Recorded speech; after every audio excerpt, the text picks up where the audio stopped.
Everyone has a unique gift, and Mike, the creator of the One Life podcast, believes most people don't know how to use their gifts or what they are. Mike wants you to see things from a different perspective and be true to yourself. The One Life podcast, it inspires, motivates, and creates positive energy, love, and compassion to all communities. We only have one life to live. Be yourself and live your truth.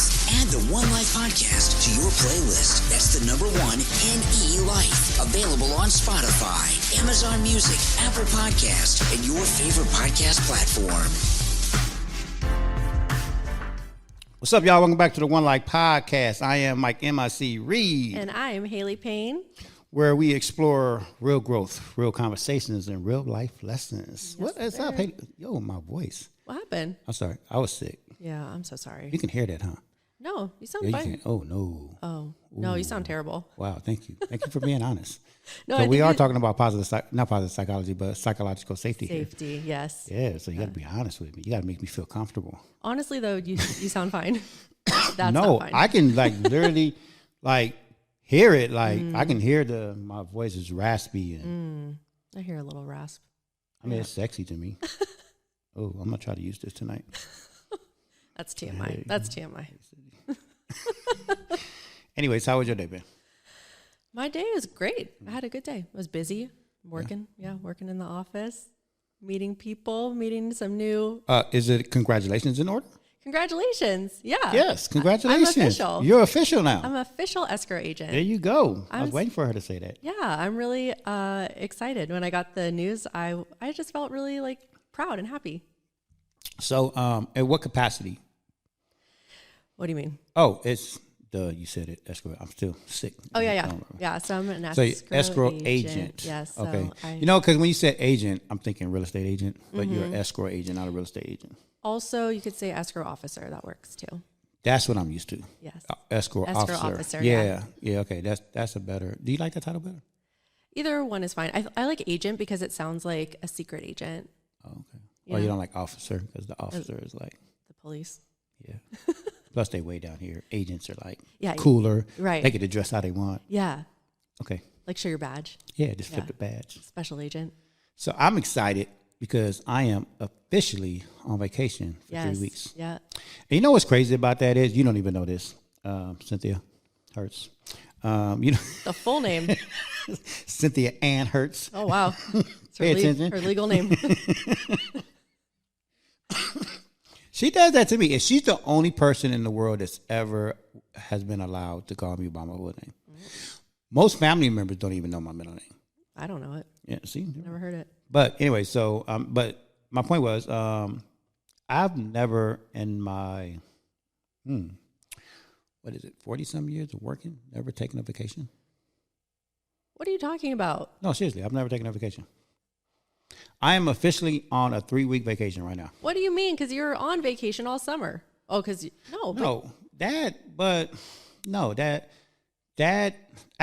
technically, you're going to get me in trouble right here. Oh. Technically working. Oh, okay. Okay. Because I was out. Oh, okay. I was working remote. Oh, I see. I had my computer on the boat. Okay, yes. I was answering calls. Yes. I was answering emails. Right. Okay. I was officially working. Okay. Okay, but now this is an official. I'm literally not doing anything. No computer, no answering emails. No, nothing. I love that. An official vacation. How does that feel? I don't know yet. Right. It started a few hours ago. Yeah. So. Do you have any plans? Yeah, I just don't know. She does. Oh, okay. Surprise plans. Yeah. I mean, I kind of know. All I know is starting in about 2 hours, we're going to be gone. Yep. Well, I'm not going to say gone. Well, we are leaving in a couple of days, but we're going to be busy. Mm-hmm. And from a couple hours from now, we're going to be busy up until we got to go back to work. Yep. So, yeah. Good. We'll take some time to relax during this time period. No, I'm excited because her sister is coming into town. Yeah. I like her sister. She's super cool. Her and her husband coming into town. Yeah. She got friends that's coming into town, good family friends. Yeah. So we all going to hang out, and we're all going somewhere in a couple of days and have some fun. Oh, that'll be nice. And I know all of them because we hung out over the summer at the lake. So yeah, cool. That's something. It's nice to have something to look forward to. It is. Yeah. I'm excited about it. Yeah, and to be around people that you feel comfortable with. Yes. Safe with. Yes, safe with. Yes. And speaking of that, today's topic is something we touched deeply in on our positive psychology course. We did. But it goes far beyond the classroom. It shows up in our workspace, our schools, our homes, and even how we talk to ourselves. Yep. Which I didn't even know that, but it does. It Yeah. really shows up in how we talk to ourselves. Yep. We're talking about psychological safety, Yep. the ability to show up as your authentic self without fear of embarrassment, punishment, or rejection. Yep. When people feel safe, they learn more, grow more, and contribute more. When they don't, they shut down, disengage, or act out. Yep. Or what the kids call it now, crash out. Crash out. So today we're breaking down what psychological safety really is, why it matters, and how we can actively create it, especially in environments where people are learning, healing, and trying to grow. Yes. So what is psychological safety? To me, I feel like a very simple explanation of it is the ability to feel like you can be your whole self without fear of judgment. I would agree with that. But that's hard to do, right? Because especially, and I'm going to jump ahead, but I feel like that's what we're going to do anyways. We're going to jump around. Yeah. In school and workplaces, right? Especially like in workplaces, because you always have your tiers of management, like, your chain of command, what they call it. And most people are scared to speak up because of their fears of losing their job, Yep. being called out on, putting on the spotlight. Isolated. Yeah. So I think that's very hard in the workplace. Oh, for sure. And actually, Georgetown University did a study, and they found that 98% of people experienced rude behavior, uncivil actions in their workplace. So basically everybody. Yeah, but that is true, 98%. though. Yeah. That is true. Especially when you have like a huge team. I think it's kind of hard to get away from, because when you in a big company, you obviously have different teams. Like you have the marketing team, promo team, admin team, whatever, right? And you work closely with a small group, but then this team over there, they work closely in a small group. And it just takes one person not to like somebody else. Right. Then they start talking about you, which is crazy to me because everybody talks. Right. Like it's going to get back around. Yes. Like you're going to find out. But that's the culture of the business. And I think that comes from management, that comes from the top. And you have to create that culture to have the psychological safety and not to have that kind of drama. Right. But also, so who did that study? Georgetown, right. So Google did a study as well. Okay. And I forgot the percentage, but they did a team study on psychological safety. And when they did their study with Google, they found out that most of their teams thrived even more when they let everybody be their authentic selves. Yeah. And I think that's why Google and Facebook, like when you go to their headquarters and their workspaces, it's set up like college, so to speak. Like it's not just structured as a corporate structure. Like they got lounge chairs and all kind of those, crazy looking couches, and they got wellness centers and wellness spaces because they want people to feel safe and just be themselves. Yep. You can work literally anywhere. You don't have like a little cubicle. That's cool. Like you can go work on a couch. Like be yourself. That's really cool. Because it is true. Like when you are comfortable, it's kind of like working at home, right? When you are comfortable, you do get more production out of someone. Yeah. And you have to, as the leader, you have to know your people and what to ask of them. And so I owned a salon for a number of years, and I think most people would assume that salons are very catty. And that's pretty true, I would say. But not at my salon. So all the girls that worked there, and I had a couple guys too, but if you ask any of them during the interview process when they would come in, I would look at them in the eyes and I would say, listen, at this salon, we don't do drama. I don't have time. I don't have energy. Everyone love everyone. If you don't like somebody, keep it to yourself. Like we're all here to do a job and to have a good vibe. Right. And you can feel it when you walked in. And I fired people if they weren't with the vibes. we do not, because I'm not kidding. Like I'm too busy. I can't deal with the energy. But yeah, like as a person, like I want everyone to win. I don't see anybody as my competition. I think that there's space for everyone to be successful. But like with my girls there, I knew not everybody is a specialist at every single thing to do with hair. Right. So when I would book people, I would listen to the client and make sure that I put them with the person that was going to be the best fit for them, like personality wise and skill wise. But you got to know that. You got to know your team. You got to know your team. Exactly. Yeah, you wouldn't ask them to do something that would be out of their wheelhouse because they're going to feel stressed out. Yeah. They're going to feel the pressure. It's not going to be a great experience. You got to know their strengths and their weaknesses. For sure. Yeah. I mean, I do that at my team. And matter of fact, I just had excuse me if I keep coughing, guys. My throat. He's healing. But I'm still healing, y'all. But I just had a meeting I have a meeting once a week with all my leads in our company. Mm-hmm. And we talk about each other's teams to make them better, obviously. Mm-hmm. And I remember being on a call, and this was just a couple of days ago, and they wanted to implement this new strategy across all the teams. And I shut it down immediately. I was like, no. First of all, it was dumb. It was. I said, it was a checklist. And I just like, one, even if you're new on this team, we're 3 months in. Mm-hmm. And it only had 6 or 7 actionable items on this checklist.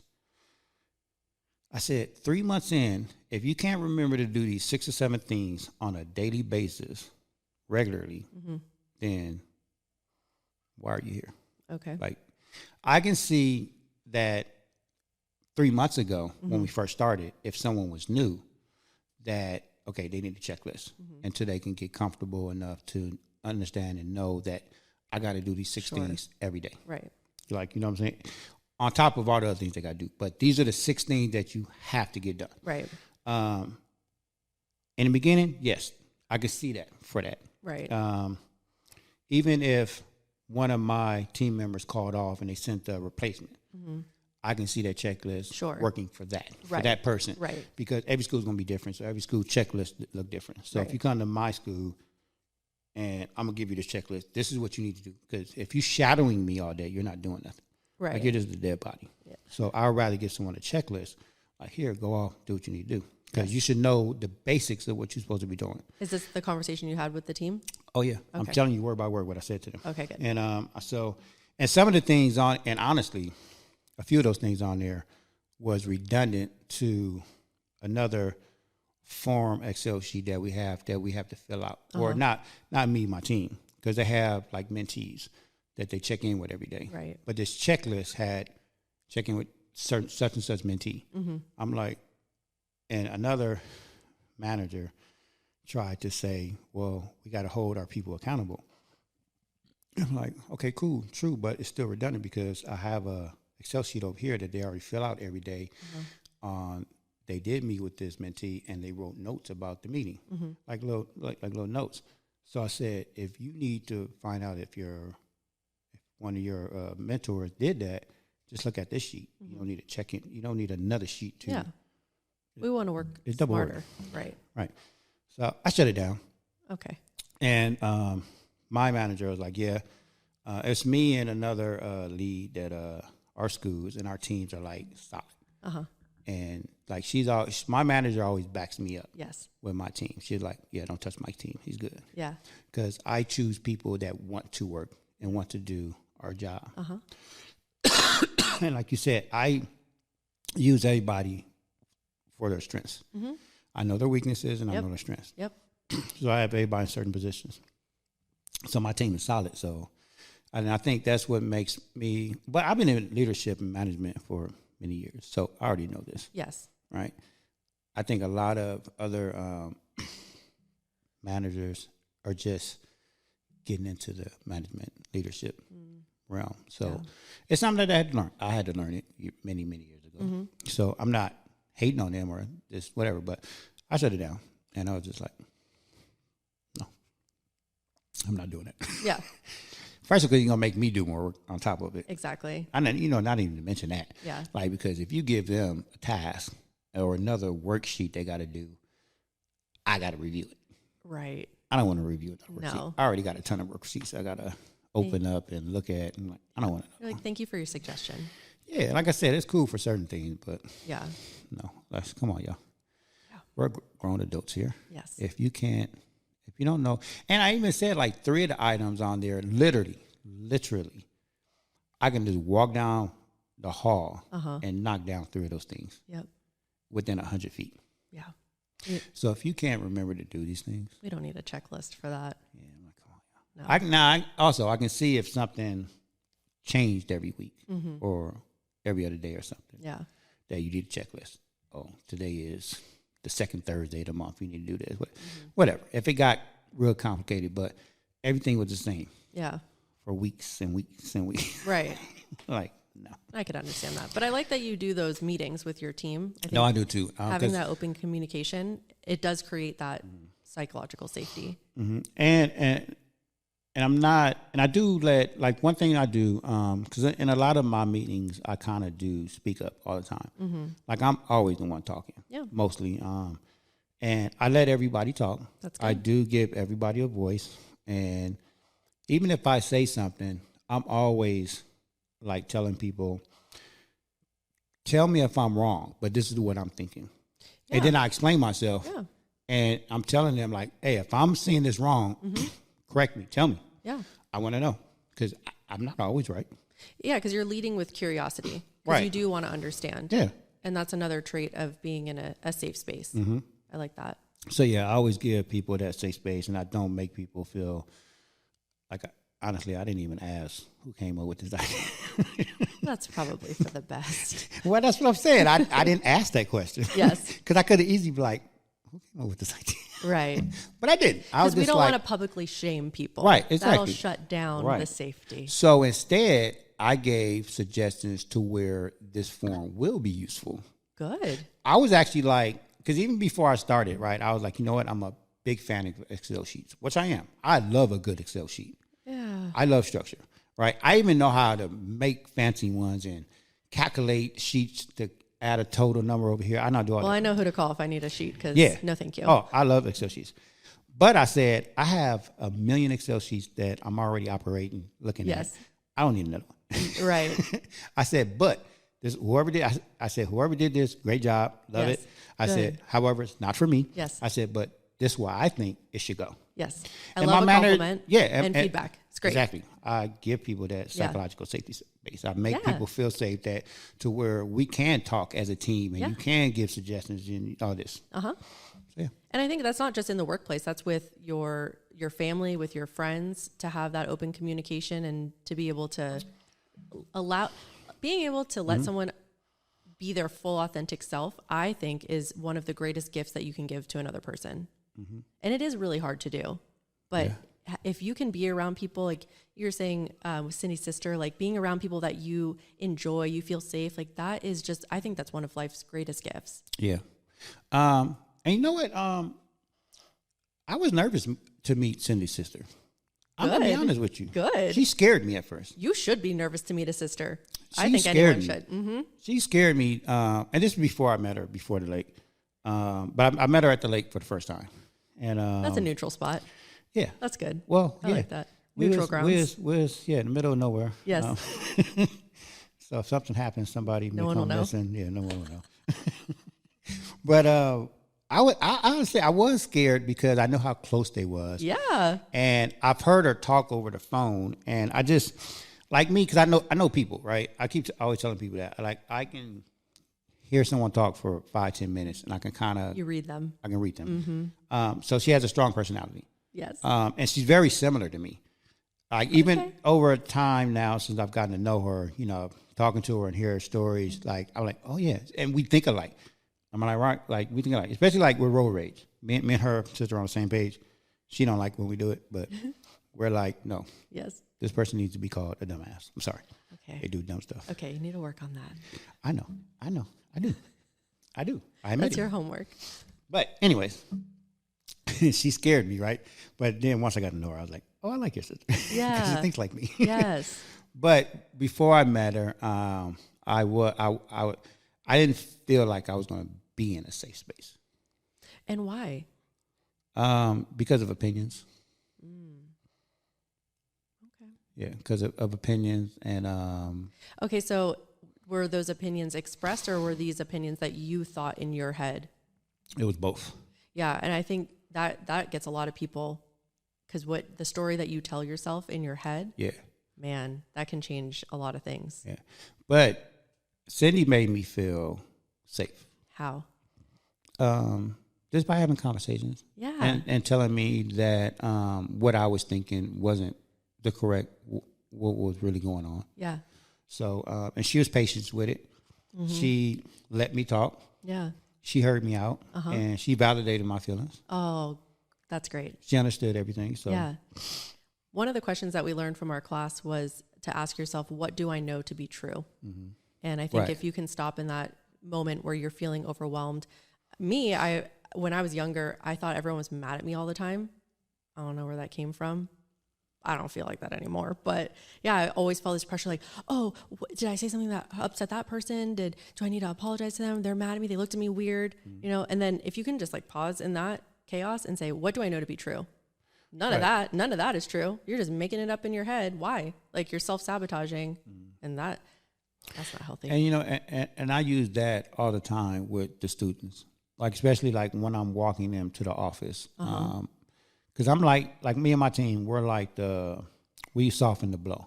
Like whenever we got to go get a kid, put them out of class and be like, hey, admin wants you. Oh, yeah. They always think the worst. Like, what'd I do? I didn't do nothing. Right. I'm like, first of all, let's stop assuming. Yeah. We don't know anything. What do we know to be true? Right. What do we know? Like, what are the facts here? Uh-huh. All you know is vice principal want to talk to you. Maybe you're getting an award. Yeah. And, 9 times out of 10, I see them later. I'm like, what happened? Yeah. Oh, nothing. Yeah, nothing. Like, exactly. Right. So Why we would hype you stress ourselves it? up, Yeah. and I think the psychological safety, it has to start in your own head. And imagine if somebody could hear your inner thoughts. Like, would that be something that you would want other people to hear, the things that you're saying to yourself in your own head? Sometimes we can be our worst critic. Well, it is, but it also comes from trauma. Yeah. From our past. Oh, yeah. Right? Like we have triggers. Oh, yeah. I was just literally having this conversation with Cindy because I think like last week or something we was having a conversation, and I got bothered by something. So I think the next day I was talking to her and I was explaining to her like, look, I wasn't mad at you. Like I was mad at the situation, and I said you got to understand like the way I grew up. Right. And my traumas. And I said, sometimes I have triggers. Yep. And not saying that is an excuse or makes it right, but I do recognize that. Yeah. And I try to work on it. And I do. Every day I try to work on it. But sometimes when something happens, you just react. Yes. And do I catch myself? Yes. Most of the time I can catch myself, but sometimes I just don't, because especially if it's something like back to back. You act I'm gonna speak for myself. For me, I act out of frustration. Okay. Like fuck. Like I'm tired of this constantly happening. Especially when things is not my fault. It's just constantly like disappointment. Right. Regardless of what it was, it's a disappointment. And it's like I just get triggered by that. Yeah. And that's a normal feeling to have. All feelings are welcome. We have a full spectrum of all kinds of feelings, but in those situations at work or with a partner, when you feel that trigger, you have to think, what's being activated in me right now? Is this my ego? Is this my autonomy? Is this my safety? And then when you can identify what is making you feel that way, then you can address it. Because the feelings are not facts. It's data. It's information. Right.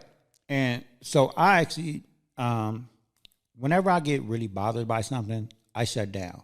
And it's That's not your because... fight or flight. Right, but it's not because I just don't want to talk to you.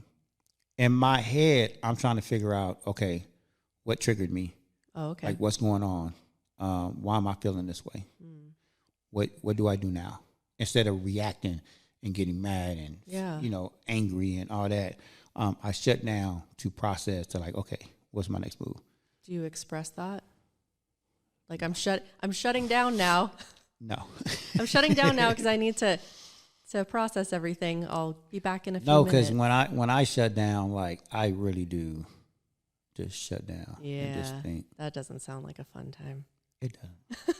But the great thing about it is, like she knows. Yeah. Like when the great thing about Cindy is like she understands that. Mm-hmm. Like she knows my story, and Yep. she knows when I'm thinking, and I'm like, and she gives me my space. Yeah. She like lets me just sit there and think. Yeah, that's and really let nice. me process it. Yeah, she's great with that. And she comes to talk to me when I'm ready. She doesn't force it. I think that's one of the most important things to look for in a partner is to have psychological safety, to be comfortable Yes. with somebody that's going to be gentle with your feelings. And I learned that the hard way because I was in a relationship for a long time where I did not have, I learned it in our class. I learned about psychological safety and being able to express your feelings, and it's normal to hold space for people. And I felt like I was living under this oppression where whenever I would express my feelings, if I was upset about something and try to have a conversation, I was just told how I was wrong. That's wrong. That's not what I said. You imagine that. That's not what I meant. You twisted it. Like, oh, okay. So now, like, definitely like looking for somebody is to have someone that can be protective of my feelings and emotions. That's a really nice thing if you can find it. No, it is. And it took me a long time to obviously find it. Yeah. Because I've been just like yourself, I've been through 2 marriages, and I definitely didn't have it. And some of it was my fault. But once I learned the positive psychology course, it helped me understand it. So you know better, and then you do better. And that's a lot to do with it too, is giving yourself that grace and not living in that, oh, I should have been better. It's my fault. Like, no, we didn't know any better. If you knew better and you kept doing it, then yeah, that's not cool. Right. But once you're enlightened and you know a better path, you take that path, and yeah. And it's not easy either. No. Because it's kind of like how the conversation I was having with Cindy is, I was talking to Jackie one day. Yeah. Right. From You Are Enough Foundation. You know, everyone in my office knows Jackie. When I had mentioned positive psychology, every single person that I work with says, "Do you know Jackie?" Right. And I'm like, "Yes, that's crazy. Yes, I do." Well, everybody knows Jackie. Everybody Right. loves Jackie. Yes. Like, she's amazing. Yeah. But I remember having a conversation with her because she does the suicide prevention, and we're talking about how, like, when people either lost someone by suicide or someone who had suicidal thoughts or, tried, that feeling just never goes away. The person who's feeling. Like, for instance, Jackie, like, Oh yeah. she lost her son Right. by suicide. If she gets the triggers she have and emotions she feels never goes away. Yep. It would never go away. Well, I think that's just grief in general. Right. She can heal to a certain extent, but it's never going to go away. Yes. And I kind of so I was having a conversation because I've had suicidal thoughts before. And me and her sat down and talked about it. And like, even my thoughts don't ever go away. No matter how much positive I am or whatever, it just never goes away. Right. I don't know why. I'm not there yet, so I don't understand why they don't. But like, when something like really bad happens, I don't have a plan. I never had a plan. I don't have a plan. I don't have those thoughts often. Right. But I've had them a couple of times, and just I know that if something terrible would happen, like, I don't know, it just kind of sits in the back of your head. Yeah. Just don't ever go away. I don't think that's uncommon. I think a lot of people experience that. Right. So that's what I mean about triggers. Like, Right. you can take care of yourself, you can take care of your well-being, you can do all this stuff, but there's always going to be, life is always going to challenge you and test you. So there's always going to be these triggers that may catch you off guard. Right. And some kind of one of the things I teach kids is there's always something that's going to happen. Right. It's how you react, or what's your action after that 100%. is what really matters. Exactly. Yes, we all get caught off guard. Yep. Things happen. Yep. What do you do now? What's your action now? because that's what everybody looks at. Well, that's what I was talking about, like a full spectrum of emotion. Yeah.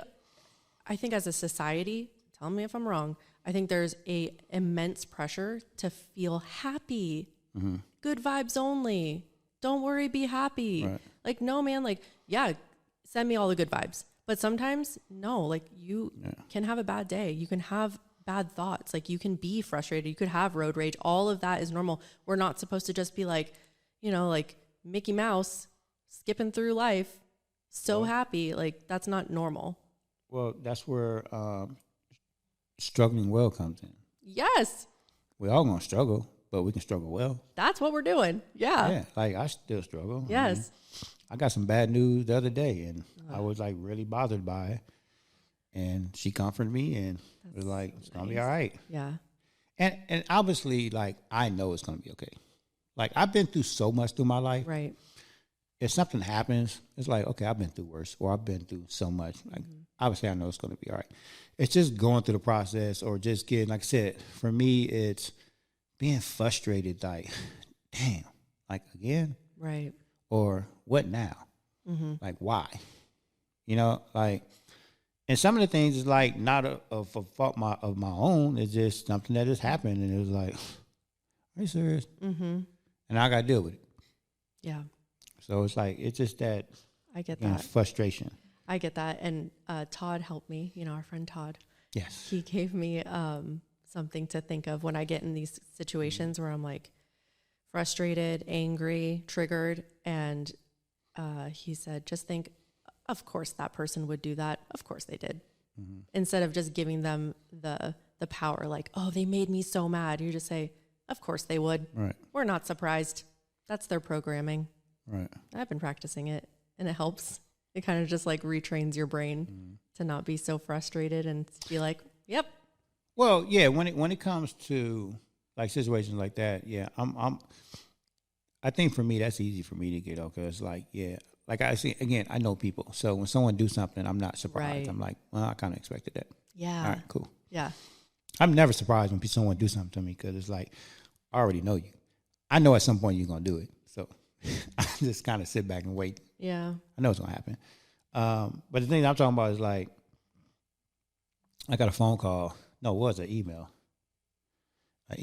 And like, what was it, a month ago?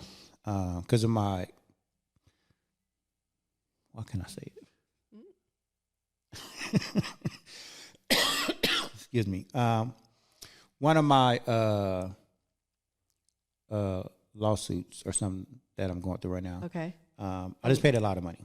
A legal situation. Legal situation. Yes. And I just paid a lot of money, right, to make everything in my favor, whatever. Okay. But then I got an email the other day saying that somebody did wrong calculations. Oh, And no. I owe a Oh, little bit more. no. Yeah, so I was just like, Shoot. Yeah. serious. And Yeah. I tried to argue with them, like, that's not my fault. Right. That's kind of your fault. Yes. But I was like, you know what, whatever. Yep. I said, I wish you would have caught this error 2 months ago, For sure. because I just went Christmas shopping. Oh, no. You're like, I already spent the money. Yeah, I was like, I already went over my budget. Yeah. So now you got to wait. Yeah. No, but to Right. feel mad and that, yes, I would be so mad too. But you see, it wasn't the fact that they said I just owe money. Okay, cool. Yeah. I'm grateful. We both have a job, got the money. Cool, Right. we can pay it. Right. That's not the problem. The problem, the frustration for me and the trigger for me is like, why do all these things keep happening? Like, you get what I'm saying? Like, it's always something I feel like Yes. bad. It's like, I always get bad news. And it's like, fuck, like, why? Okay. But I'm going to give you my tip. Can I give you a tip? Of course, absolutely. I get like that too. And then, you know, it's a struggle. You're like, but it is a struggle. It is. Bad things are happening all the time, but good things are Right. happening too. No, exactly. You gotta change your programming. And then every morning, I told you this before, every morning I wake up now and I say it all day long. But first thing in the morning, in my head, I say everything is working in my favor. Mm-hmm. Everything is working for me. The universe is working for me. And like you just said, everything is going to work out. Yeah, I know. Because it is. Yeah, bad things are going to happen. But you can't get like, woe is me. And No, I know. get And stuck in it. it didn't depress me. Like I said, it just, I just got bothered I know. like for a little bit. Yeah. Like, I know. because it's somebody else's mistake. Right. Like, do your job, man. Yeah, it's like, come on, man. Get it right. Do better. Yes. But I mean, obviously, and then, you know, a couple of days after that, I had another conversation with them. And the great thing about it was they didn't want it now. Like most people, like, I need you to pay it now. Yeah. So they understood that, okay, I just want to quit shopping. Right. So they gave me a couple of months. Yeah. I was like, okay, cool. The excuse of the holidays.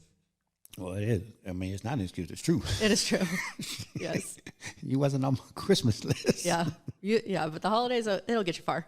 Like, oh. All right. People are feeling the most generous. I mean, yeah. I mean, and things are always going to happen. And I understand that, but I just feel like, okay, I've been through enough. Right. I know. Can you just give me a break for a minute? Yeah. Like, can I get through 6 months of no bad news? Probably not. Probably not. That's okay. Yeah. That's just life, man. I don't know.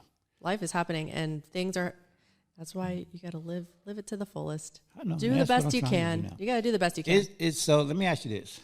Is there a time where we can just say, you know what? Forget psychological safety. That was a dumb idea. Or not maybe a dumb idea, Okay. but or like even like how it says, you know, or you can tell someone like my way or the highway mentality. Is it okay to have like that type of mindset in any given moment? I think that if you're leading with curiosity and grace, you can still hold a firm boundary. And I think it still is psychological safety because you are being honest with a person. So with my friends, with my relationships, I just put it all out there because I would hope that my people know that I'm going to be honest with them. And if they can't handle what I have to say bluntly, then they're not my people. True. So I didn't always live my life that way, but I have committed to myself with everything that I've gone through recently to never shrink myself down for another person. So I just live my full authentic self. And I think it's important to do that because if you're not your whole true self, then the people that are looking for you, they can't find you. If you're pretending to be someone else, if you're not, like you're saying in a moment, holding a firm boundary and telling somebody that was a stupid idea. No. Like I tell my friends straight up, like, no, I don't like that. Don't do that. But if you're not coming from a place of judgment, you're not trying to push them down, you're trying to help them, you're trying to love them, I think you're good to go. You're still in that space of psychological safety. Every opportunity, when you have an interaction with somebody, you have the opportunity to either build them up or push them down. Right. So, okay. So yeah, it's like the students, for instance, and I always speak about students because of my work. Like behavior is seen as communication, Yeah. not defiance, right? And I kind of tell my team that all the time. And that's why we even teach each other, like, don't take behavior personal. Exactly. Because sometimes it is, well, most of the times I believe it is communication. Well, and they're children. They're still learning. And telling the kids that they are right to feel their feelings, I think that's a great gift. Because I know we were talking a little bit about sports. Like, I've seen it in sports. I'm sure you have too. Like, the dads on the sideline yelling at their kids, shaming their kids. Like, bro, like, they're kids. Like, let them play. Right. Yeah. I don't think I've ever done it. I've never been on the sideline. Not you, but I'm sure you've seen it. Like, No, you've no. been around sports a lot. Like, I'm sure you've seen it. Well, out there. yeah. Every team that I've coached, we've always had, because that is very common. Yeah. We've always had a designated person, like a team mom or somebody. Like, if you had any complaints ever, you was never allowed to come on the field and talk to a coach. No. You have to talk to a team mom. Yeah. You have to go through her or go through the director. Yep. And they will relay the message to us, and we'll communicate that way. Yep. Because, yeah, going directly to the coach, not a good thing. Yeah. Yeah. But the kids, I think you have to allow kids to be kids and to be upset that they had a behavior. Like, that's just going to suppress them. Yeah.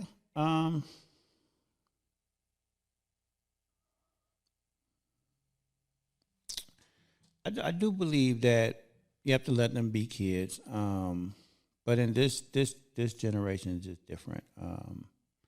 But I think, like, for me, I'm finding out more and more that the more I know about a student, the more I understand why they're acting out. Yeah. And so it's kind of like one of my questions now that I've been using lately, like with my team, is like, okay, what's this student's background? Right. Like, for instance, I'm not going to lie. I had a team member, like today was our last day at school for the winter break, and everybody was handing out gifts, whatever. Yeah. And I had a team member hand out a gift to a certain student. And I'll be honest with you, I questioned it. Why? This child is never in class. She's disrespectful to every adult on campus. And I was like, why are you giving her a gift? Right. Like, I don't know. I feel like I wouldn't reward that type of behavior. Yeah. So I did question it, but at the same time, I said, okay, I noticed you gave so-and-so a gift. Okay. And they was like, yeah. Yeah. And I my first question was why, but then I said, okay, do you know her story? Like, do you know why she's always class? Why Because you she's always didn't know. defined? Because I didn't know. Right. I know the student. I see it all the time, but yeah, I never took the time to get to know the student just because she was so disrespectful. And for me, like, I don't talk to any student if they're just bluntly disrespectful. It's like, come talk to me when you're ready to have a conversation. Right. I don't do the No. disrespectful thing. Yes. And every student knows that about me. Yep. And 9 times out of 10, most of them, they come up to me, they either apologize or they're coming up to me correctly. Because you got to teach people how to treat you. Exactly. That's what you're doing. That's So, great. That's a great gift. When they to give come them. at me the wrong way, I ignore them and walk away, or I tell them, don't talk to me. Yep. Like, go somewhere. Don't Yep. talk to me. Yeah. You're not talking to me. I'm not one of these kids. I'm an adult here.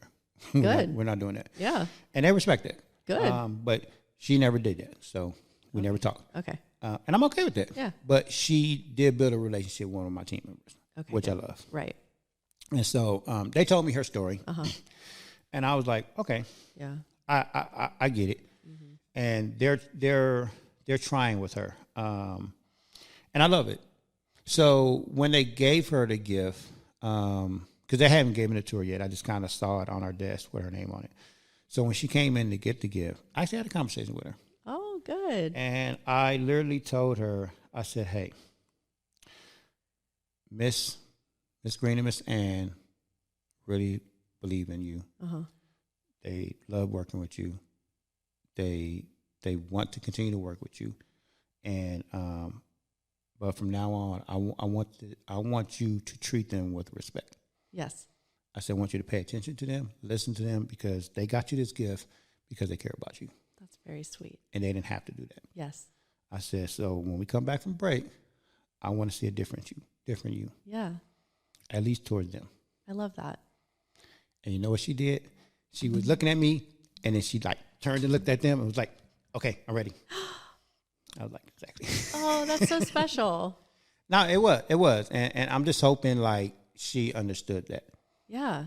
You know what I mean? Like, hey, these two women are like your mentors, and they care about you. And you called out her behavior. Yeah. Yeah, that's great. But I mean, I always protect my team. Like Yes. when a kid, especially so I have 2 guys and two ladies. So I have four people on my team.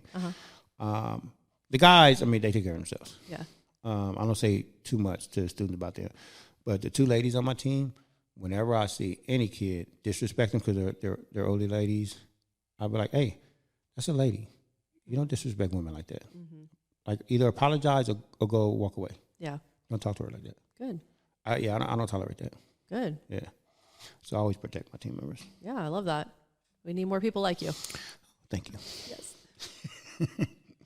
But no, I do believe once you understand a child's background and why they're acting out, then I mean, I say that with anybody. It is a different conversation.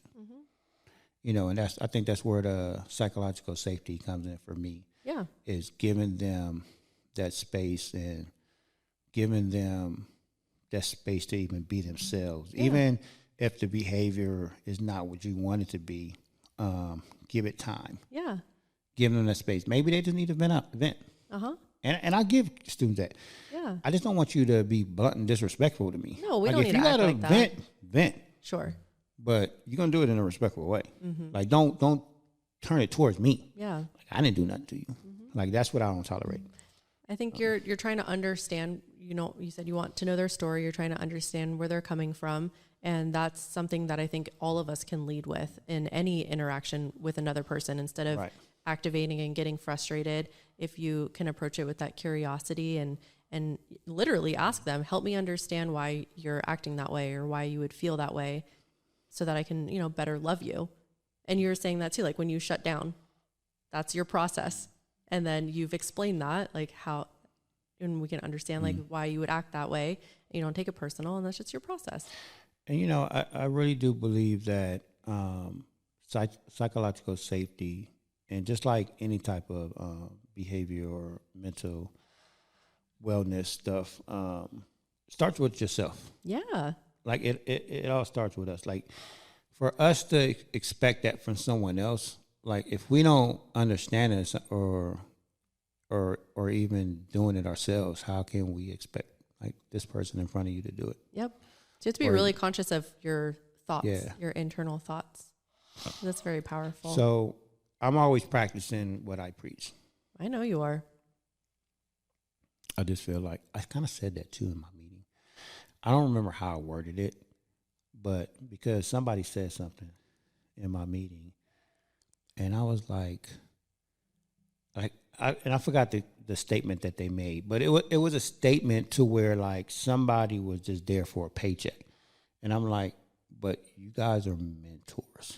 You're teaching these kids all this stuff, and if you're not doing it, how are you teaching it? Right. Like, that just doesn't make sense to me. And then would you tell them maybe this isn't the job for you?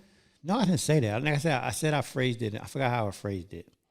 But I phrased it in a leadership skill. I said we have to not practice what we teach. I said we have to. What is my favorite thing that I would say? We have to lead by example. Yes, that's what I said. Yeah. I said because somebody had made a statement, and I was like, but are you doing that? I said we have to lead by example, right? Not by words. Accountability, by actions.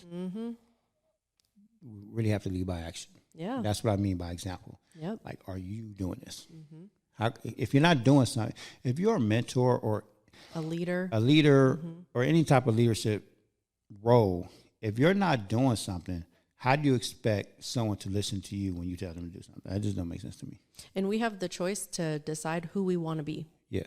Every day, in every situation, you get to choose who you want to be, how you want to be in the world. And, and that's why I say, like, everybody can be a leader, because I have this conversation with a lot of people sometimes. Everybody can be a leader, but they just can't be a leader right now. Sure. Like, maybe later on they can be, but I don't think that everybody's a leader right now. Yeah. But it can be. Could be. But not right now. I always say we can have it all, but not all at once. Yeah. So, yeah. Yeah. It's great. Good times. Haley's funny. So where do I feel most safe to be myself? Where do I shut down? How do I contribute to safety or fear in my spaces? What's one thing I can change this week to increase safety? These are the questions that I honestly do ask myself all the time. And I challenge everybody to ask yourself these questions. Because if you can answer these questions, then, you're just on the right path of being on that path of healing and creating that psychological safety space for not just yourself, but everybody around you. Yep. Because I'm constantly always trying to stay in my space. I don't allow people to take me into their space. You're really good at that. I really work hard at it. Trust me. Yeah. For some people, like, you literally can feel like your energy transfer, because some people are like energy vampires, and when you're around them, like, it really just siphons it out of you. So to be able to not have that happen, that's amazing. Yeah. But again, I'm not perfect. And Cindy calls me out on it. I think she calls me out on it when I'm driving. But I'm like, she don't understand this. I'm way better than I used to be. Wow. See, you're on a journey, a pathway to healing. I call people assholes. Okay. But they don't hear me. I'm just saying it in the car between us. I'm like, oh, this person's an asshole. Listen, though, you're putting it out in the universe. This is true. That's energy. Look, I said I'm working on it. Yes, we love that. I'm way better. Yes. I'm not perfect at it. I said I'm way better at it. Yeah. I am. But I don't know. I just feel like, I don't know. See, this is a comment. This is a whole different subject. I'm gonna come up with a subject name for it. But I just feel like, and correct me if I'm wrong. Okay. I just feel like there are people out there that are intentional. They're assholes on intention. Yes. That don't make sense. They're unconscious, I would say. Yeah. They're unconscious. They're going through life miserable, wanting to bring other people down. Yes. They really do it with intention. Yep. Right? And I feel like if someone don't say something, they're going to continue to do it. I disagree. Okay. Why? What are you going to change? They're not going to change them. What are you going to say? No. Wait. Because wasn't it you that told me? Oh, no. Wasn't it you that told me? Oh, no. Remember the bar story? You said, maybe you need to be that person that says hello or to spark that conversation with that person that might change their whole day around. Yes. Okay. I thought you were saying call them out for being an asshole. Uh-huh. Is that what we're talking about? Well, yeah. What if a person at the bar being an asshole and I just... Okay, but where I'm coming from is I'm saying you be the positive, you be the example. You don't need to call. Okay, let's talk about our Lord Jesus Christ. This man, he didn't go around telling people that they sucked. Right. He walked around and anyone, Buddha, whoever, like they're not going around shaming people. They're going around. Right. Mother Teresa, she never called anyone an asshole. I promise you. She's living her life, being the light, being the example. And I think that's what we're called to do. That's my take. Step into the light, because then you're feeding it. I mean, it's my opinion. You're not wrong. No, but you're not wrong. You're not. I know you're not wrong. I just feel certain people just need to be told, like, I don't know, maybe if I say it with a smile on my face. It's not going to change. Some people just need, hey, I recognize you're an asshole. I'm okay with it. I just want you to know that I know you're an asshole. Or you could be like, help me understand why you would say that to me. Or can you repeat that again? Like if somebody said something rude to you, make them say it twice and see them crumble. It's great. Can you say that again? What did you mean by that when you said that to me? What were you trying to make me feel? Like, ask more questions. You don't need to tell them that they're a jerk. They're not going to hear you. I know that's true. They're not going to hear it. It's going to feel good. I know that. But that's a low vibration, man. That's a low vibration. She's trying to bring in vibrations. Don't get down there. We got to stay. We're trying to stay up. Okay, I promise I'm going to work on that. I promise I'm going to work on that. That's a great thing to work on. Okay. I think a lot of people can work on that. Okay. Thank you for sharing that. Blowing the horn today was good. She said it was good. I blew the horn today. She said that was good. Yeah. Because someone was about to hit us and I blew the horn. Oh, you honked the horn. I honked the horn. Okay. Yeah, I honk my horn. Yeah. Yeah, I do that sometimes. Okay. Yeah. You're allowed to honk your horn. They put the horn in the car. Okay, it's just check it. I just want to know what I can and can't do. You can honk at people. That's a tool. I'm honking. Okay, yeah, so. That's for safety. Okay. And that's what she said. She's like, no, you did good. You honked the horn. He was going to hit us. So that's what it's for. Honking for safety, yes. Okay. No, you're allowed to honk. And maybe instead of calling them an asshole, just tap the horn a little. That might feel good. No, but okay, so we got to close this out. Okay. But I just want to explain myself because I did look at it. I said, but he did do an asshole move. Yes. I didn't call him an asshole. I said he did an asshole move. Yeah, I think he did. So acceptable. We was making a left turn, right? But there's 2 left turning lanes. Matter of fact, right there on K. We was turning left on K going on to 10th Street. Right where the Target is, right? You know how it's 2 left-hand turns. Yes. So he was in the far left one. Okay. We was in the right one. Okay. We both made the left. Yes. Now, why did he want to all of a sudden, as you make that left, go into the first parking lot, going right? So he had to cut us off to go in there. And I'm like, why didn't you just get into the lane that we was in? Like, why did you get in that lane? If you knew you had to go right. I get that. And that's frustrating. But you have to assume that people are doing the best they can. And I'm going to tell you to just imagine that it's me driving, because I'm a terrible driver and I'm really trying my best. Like, I don't know where I am ever. I always have to use my GPS. I'm having a really hard time. Like, I am vigilant. I am looking. I'm trying my best to like get to where I'm going. And sometimes I cut people off and I'm so sorry. Like, I didn't mean to. And it was an accident because I'm trying my best to drive. So not everybody is doing it on purpose. Some people are. There's a lot of bad drivers out here. There are. But sometimes we're just having a hard time and your kid is asking you a lot of questions. Right. No, he was by himself. So he was by himself. I looked. He was by himself. But he was an older gentleman. He could have made that left and was like, oh, I forgot. I got to go to Target. Yeah. Probably, was like thinking about. He said, oh, shoot. My wife told me I needed to get tape. Possibly. And I forgot. Possibly. And there's Target. Okay. And there you were. Possibly. And you're just in the way. Possibly. I don't know. It's the most wonderful time of the year. Listen, I'm still working on it. Yes. We're all a work in progress. But listen, psychological safety isn't soft. It's essential. Yes. It's the foundation that allows people to what? Grow. Yes. Learn and thrive. And that's what I'm doing. I'm growing, I'm learning, and I'm thriving. See, I learned something today from you two ladies. Thank you. You're teaching me something. Yes. See, I appreciate that. Well, we appreciate you. We can create safe spaces. We don't lower standards. Raise humans' potential. That's kind of what she just said. I feel like it is. Wow. Whether Tell a me I'm leader, right again. educator, mentor, I'm a mentor, parent, student. Safety is something we all help create, moment by moment, interaction by interaction. Yes.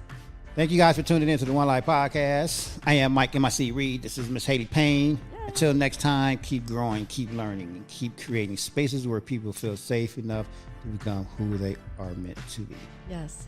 And we are out of here, ladies and gentlemen. Out of here. Yay.